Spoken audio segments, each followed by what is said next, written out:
Alex, we've got a good couple days here. Players have really done a good job. I think they're excited to play. You're going to hear from Landon and Josh here in a minute. So it's been a great experience. The people here in Jacksonville have been tremendous. We've had a great time and looking forward to getting this game going. What's up, everybody? Also, I was going to introduce my free agent. This is my free agent. We just picked up. Going to play in the game tomorrow. You guys may know him, Josh. It's good to see y'all again, man. To be honest, it's really good to see y'all. Hope y'all doing well. Hey, Drew, I ain't gonna lie. I think did I see your face in the Texan Stadium as one of the cutout fans?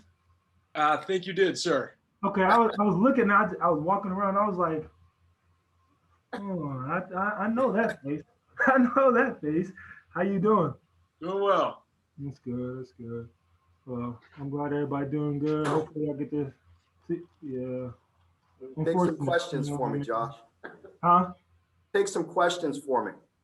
Oh Lord. I got you. What I need? What I need to know? I got you. I got you.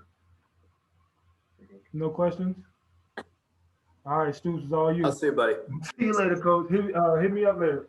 All right, I will.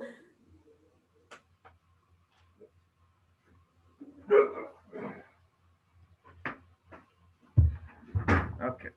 All right, Alex, we'll get to the real press conference now. So it's been a long season, and I think all of us are excited to play this here last game and try to end it on a good note.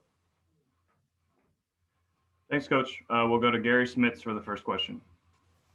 I was kind of hoping Josh would hang around and have Josh grill Coach Stoops. Have Josh what? I was hoping Josh would grill you, Coach. Oh, he can do that. Yeah. Hey, Mark, the bowl season kind of comes under some criticism for, you hear that stuff, too many bowls, kids are opting out, and maybe their teams are a little bit diluted, such as what happened to Florida. But as somebody who has led this program to 5 bowls in a row, which had not happened before, overall, what is your impression of the value of the bowl system, and to the experiences you've had with it with your kids? What's been the value of going to these 5 straight bowls for your program? It'd be a great question if Josh was still there.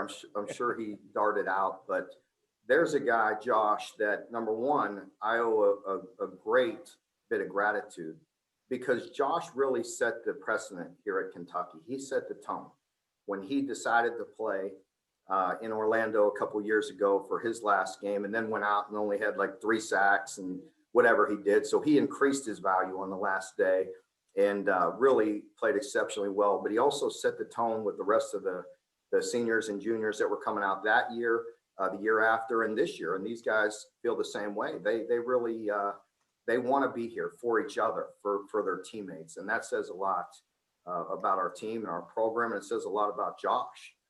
But he and I were visiting last night, and we're so proud of him. He's just done a remarkable job. He's talking stories about the Pro Bowl and all those things, but yet he keeps on coming back to his last game and his bowl experience. And that kind of says it all right there.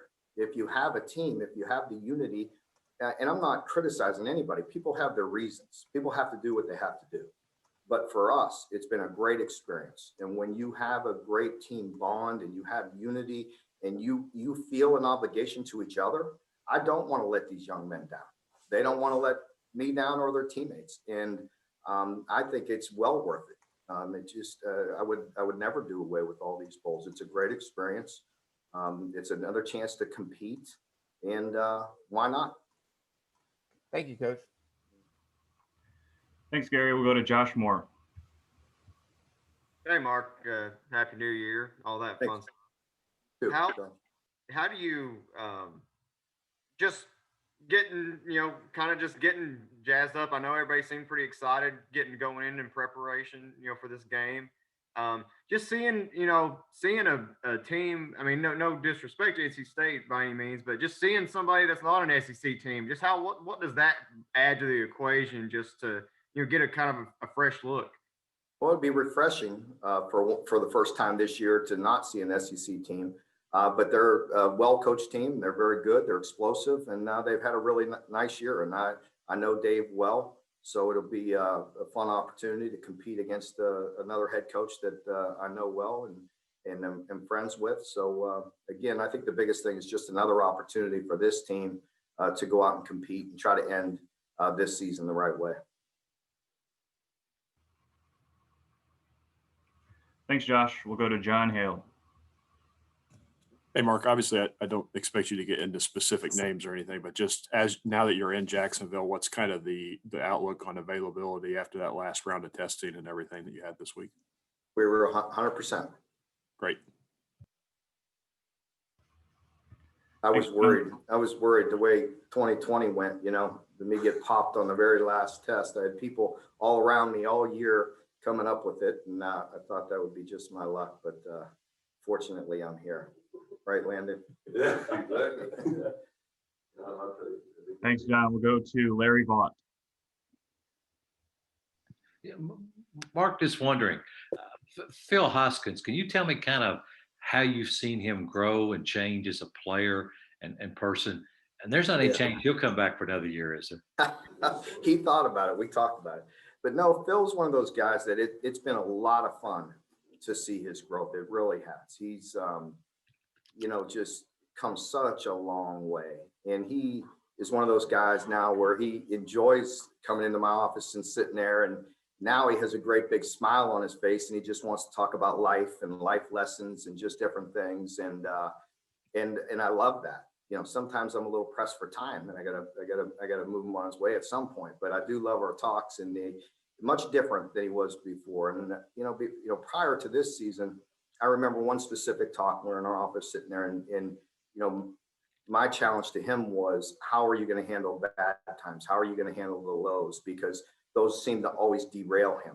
You know, he could be real high doing some really good things. And then anything that would, you know, get him off the rails, you know, would set him back. And, you know, if he wants to be a professional, wants to play at a high level, wants to be a consistent player for us, he had to learn to control some of the lows.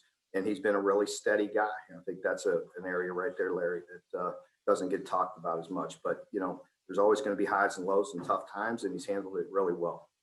Can he be a pro? I think so. I do. I definitely think. He's one of those guys. He's long and he's loose, and, you know, he could play fast. Thank you, Larry. We'll wrap up with K. Spencer 3. Yeah, Mark, since they've come back from Christmas break, how has the offense looked under Vince this week, kind of preparing for this game?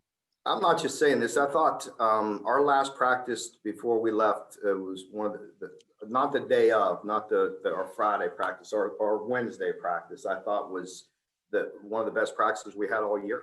I really do. I felt like we were moving at a high tempo. We were throwing and catching the ball much more precise than we had been. So I hope it carries over.